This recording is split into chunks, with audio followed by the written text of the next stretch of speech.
Ashes by C. M. Eddy, Jr. with H.P. Lovecraft. Hello, Bruce. Haven't seen you in a dog's age. Come in. I threw open the door, and he followed me into the room. His gaunt, ungainly figure sprawled awkwardly into the chair I indicated, and he twirled his hat between nervous fingers. His deep-set eyes wore a worried, hunted look, and he glanced furtively around the room as if searching for a hidden something which might unexpectedly pounce upon him. His face was haggard and colourless. The corners of his mouth twitched spasmodically. "What's the matter, old man? You look as if you'd seen a ghost." "Brace up," I crossed to the buffet and poured a small glass of wine from the decanter. "Drink this." He downed it with a hasty gulp and took to toying with his hat again. "Thanks, Prague. I don't feel quite myself tonight." "You don't look it either. What's wrong?" Malcolm Bruce shifted uneasily in his chair. I eyed him in silence for a moment, wondering what could possibly affect the man so strongly. I knew Bruce as a man of steady nerves and iron will. To find him so visibly upset was, in itself, unusual. I passed cigars, and he selected one, automatically. It was not until the second cigar had been lighted that Bruce broke the silence. His nervousness was apparently gone. Once more he was the dominant, self-reliant figure I knew of old. "Prague," he began, "I've just been through the most devilish, gruesome experience that ever befell a man. I don't know whether I dare tell it or not, for fear you'll think I've gone crazy, and I wouldn't blame you if you did. But it's true, every word of it." He paused, dramatically, and blew a few rings of smoke in the air. I smiled. Many a weird tale I had listened to over that self-same table. There must have been some kink in my personality that inspired confidence, for I had been told stories that some men would have given years of their life to have heard. And yet, despite my love of the bizarre and the dangerous, and my longing to explore far reaches of little-known lands, I had been doomed to a life of prosaic, flat, uneventful business. "Do you happen to have heard of Professor Van Allister?" asked Bruce. "You don't mean Arthur Van Allister?" "The same? Then you know him." "I should say so. Known him for years. Ever since he resigned as Professor of Chemistry at the college so he could have more time for his experiments. Why, I even helped him choose the plans for that soundproof laboratory of his, on the top floor of his home. Then he got so busy with his confounded experiments he couldn't find time to be chummy. You may recall, Prague, that when we were in college together, I used to dabble quite a bit in chemistry." I nodded, and Bruce continued. "About 4 months ago, I found myself out of a job. Van Allister advertised for an assistant, and I answered. He remembered me from college days, and I managed to convince him I knew enough about chemistry to warrant a trial. He had a young lady doing his secretarial work, a Miss Marjorie Purdy. She was one of these strict attention-to-business types, and as good-looking as she was efficient. She had been helping Van Allister a bit in his laboratory, and I soon discovered she took a genuine interest in puttering around, making experiments of her own. Indeed, she spent nearly all her spare time with us in the laboratory. It was only natural that such companionship should result in a close friendship, and it wasn't long before I began to depend on her to help me in difficult experiments when the professor was busy. I never could seem to stump her. That girl took to chemistry as a duck takes to water. About 2 months ago, Van Allister had the laboratory partitioned off and made a separate workroom for himself. He told us that he was about to enter upon a series of experiments which, if successful, would bring him everlasting fame. He flatly refused to make us his confidants in any way, shape, or manner. From that time on, Miss Purdy and I were left alone more and more. For days at a time, the professor would retire to the seclusion of his new workshop, sometimes not even appearing for his meals. That meant, too, that we had more spare time on our hands. Our friendship ripened. I felt a growing admiration for the trim young woman who seemed perfectly content to fuss around smelly bottles and sticky messes, gowned in white from head to foot, even to the rubber gloves she wore. Day before yesterday, Van Allister invited us into his workshop. "At last I have achieved success," he announced, holding up for our inspection a small bottle containing a colourless liquid. I have here what will rank as the greatest chemical discovery ever known. I'm going to prove its efficacy right before your eyes. Bruce, will you bring me one of the rabbits, please? I went back into the other room and brought him one of the rabbits we kept, together with guinea pigs, for experimental purposes. He put the little animal into a small glass box just large enough to hold it and closed the cover. Then he set a glass funnel in a hole in the top of the box, and we drew nearer to watch the experiment. He uncorked the bottle and poised it above the rabbit's prison. Now to prove whether my weeks of effort have resulted in success or failure. Slowly, methodically, he emptied the contents of the bottle into the funnel, and we watched it trickle into the compartment with the frightened animal. Miss Purdy uttered a suppressed cry, and I rubbed my eyes to make sure that they had not deceived me.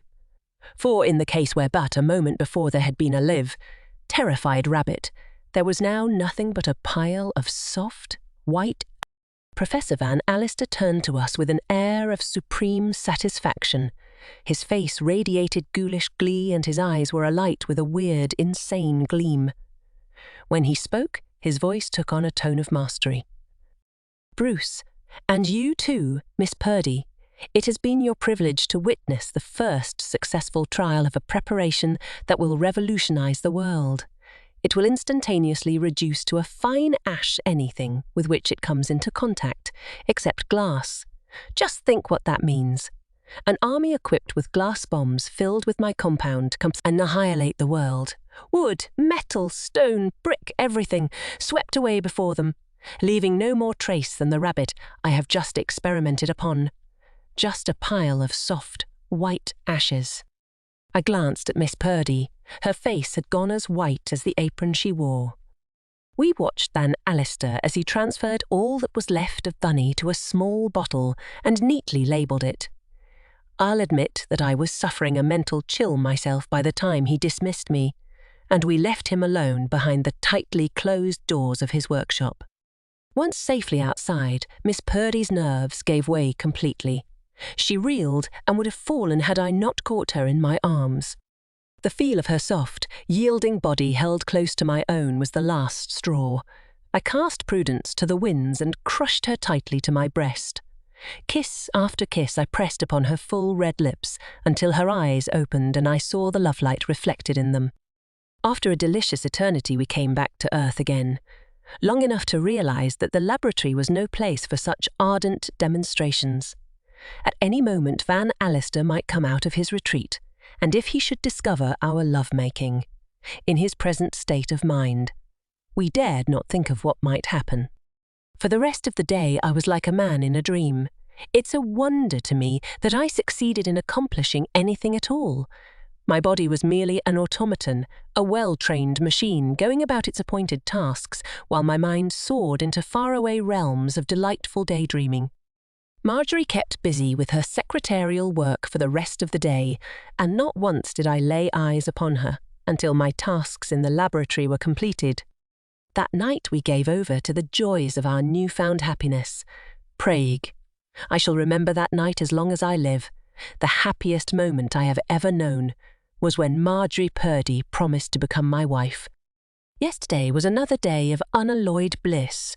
All day long my sweetheart and I worked side by side.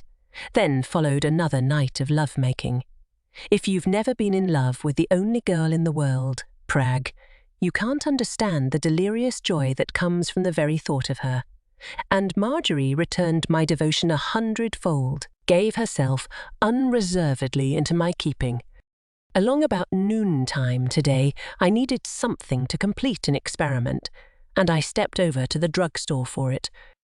When I returned, I missed Marjorie. I looked for her hat and coat, and they were gone. The professor had not shown himself since the experiment upon the rabbit, and was locked in his workshop. I asked the servants, but none of them had seen her leave the house, nor had she left any message for me. As the afternoon wore on, I grew frantic. Evening came, and still no sign of my dear little girl. All thought of work was forgotten. I paced the floor of my room like a caged lion. Every jangle of the iPhone or ring at the door bolstered up my faltering hopes of some word from her, but each time I was doomed to disappointment. Each minute seemed an hour, each hour an eternity. Good God, Prague, you can't imagine how I suffered. From the heights of sublime love, I mentally plunged to the darkest depths of despair. I conjured visions of all sorts of terrible fates overtaking her. Still, not a word did I hear. It seemed to me that I had lived a lifetime, but my watch told me it was only 7:30 when the butler told me that Van Allister wanted me in the laboratory. I was in no mood for experiments, but while I was under his roof he was my master, and it was for me to obey. The professor was in his workshop, the door slightly ajar. He called to me to close the door of the laboratory and join him in the little room. In my present state of mind, my brain photographed every minute detail of the scene which met my eyes. In the centre of the room, on a marble-top table, was a glass case about the shape and size of a coffin. It was filled almost to the brim with that same colourless liquid which the small bottle had contained 2 days before. At the left, on a glass-top tabourette, was a newly labelled glass jar. I could not repress an involuntary shudder as I realised that it was filled with soft, white ashes. Then I saw something that almost made my heart stop beating. Ow! On a chair, in a far corner of the workshop, was the hat and coat of the girl who had pledged her life to mine. The girl whom I had vowed to cherish and protect while life should last. My senses were numbed, my soul surcharged with horror as realization flashed over me. There could be but one explanation. The ashes in that jar were the ashes of Marjorie Purdy. The world stood still for one long, terrible moment, and then I went mad. Stark, staring mad. The next I can remember, the professor and I were locked in a desperate struggle. Old as he was, he still possessed a strength nearly equal to mine, and he had the added advantage of calm self-possession. Closer and closer he forced me to the glass coffin. A few moments more and my ashes would join those of the girl I had loved. I stumbled against the tabourette, and my fingers closed over the jar of ashes. With one last, superhuman effort, I raised it high above my head and brought it down with crushing force upon the skull of my antagonist. His arm relaxed. His limp form dropped in a senseless heap to the floor. Still acting upon impulse, I raised the silent form of the professor and carefully, lest I should spill some of it on the floor, lowered the body into the casket of death. A moment, and it was over. Professor and liquid, both, were gone, and in their place was a little pile of soft, white ashes. As I gazed at my handiwork, the brainstorm passed away, and I came face to face with the cold, hard truth that I had killed a fellow being. An unnatural calm possessed me. I knew that there was not a single shred of evidence against me, barring the fact that I was the last one known to be alone with the professor. Nothing remained but ashes. I put on my hat and coat, told the butler that the professor had left word he was not to be disturbed, and that I was going out for the evening. Once outside, all my self-possession vanished. My nerves were shot to pieces. I don't know where I went, only that I wandered aimlessly, here and there, until I found myself outside your apartment just a little while ago. Prague, I felt as if I must talk with someone, that I must unburden my tortured mind. I knew that I could trust you, old pal, so I've told you the whole story. Here I am, do with me as you will. Life holds nothing more for me now that Marjorie is gone. Bruce's voice trembled with emotion and broke as he mentioned the name of the girl he loved. I leaned across the table and gazed searchingly into the eyes of the abject figure that slouched dejectedly in the big chair. Then I rose, put on my hat and coat, crossed to Bruce, who had buried his head in his hands and was shaking with silent sobs. Bruce. Malcolm Bruce raised his eyes. Bruce, listen to me. Are you sure Marjorie Purdy is dead? Am I sure that? His eyes widened at the suggestion, and he sat erect with a sudden start. Exactly, I went on.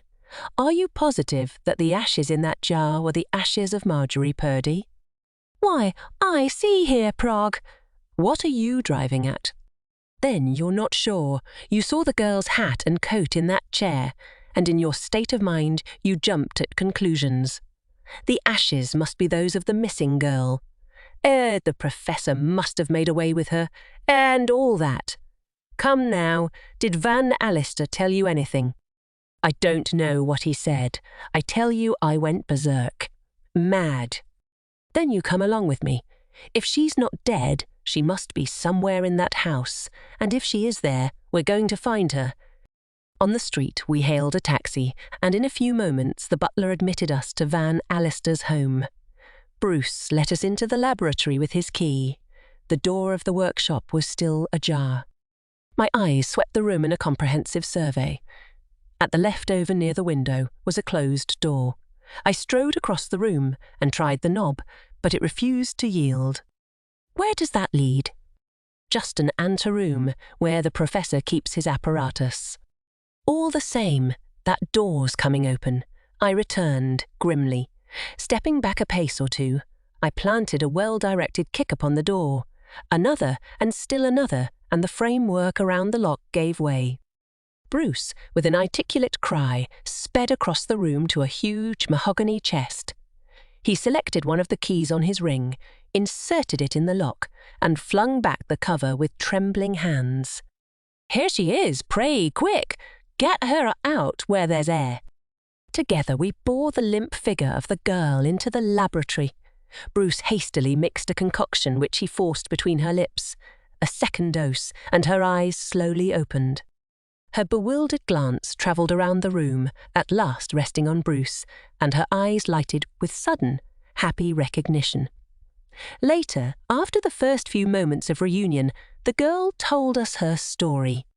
After Malcolm went out, this afternoon the professor sent word to me to come into the workshop. As he often summoned me to do some errand or other, I thought nothing of it, and to save time, took my hat and coat along. He closed the door of the little room, and, without warning, attacked me from behind. He overpowered me, tied me hand and foot. It was needless to gag me. As you know, the laboratory is absolutely soundproof. Then he produced a huge Newfoundland dog he had secured from somewhere or other, reduced it to ashes before my very eyes, and put the ashes in a glass jar that was on a taboret in the workshop. He went into the anteroom and, from the chest where you found me, took out the glass casket. At least it seemed a casket to my terror-stricken eyes. He mixed enough of his horrible liquid to fill it almost to the brim.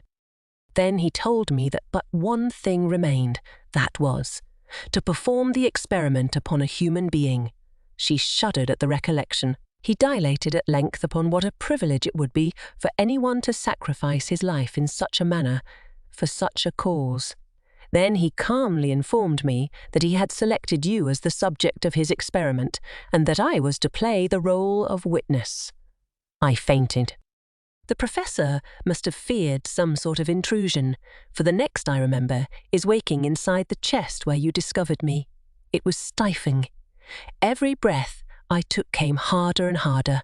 I thought of you, Malcolm, thought of the wonderful, happy hours we had spent together the last few days. I wondered what I would do when you were gone, even prayed that he would kill me too. My throat grew parched and dry. Everything went black before my eyes. Next I opened them to find myself here. With you, Malcolm, her voice sank to a hoarse, nervous whisper. Where is the professor?" Bruce silently led her into the workshop. She shivered as the coffin of glass came within her range of vision. Still silently, he crossed directly to the casket and, taking up a handful of the soft, white ashes, let them sift slowly through his fingers.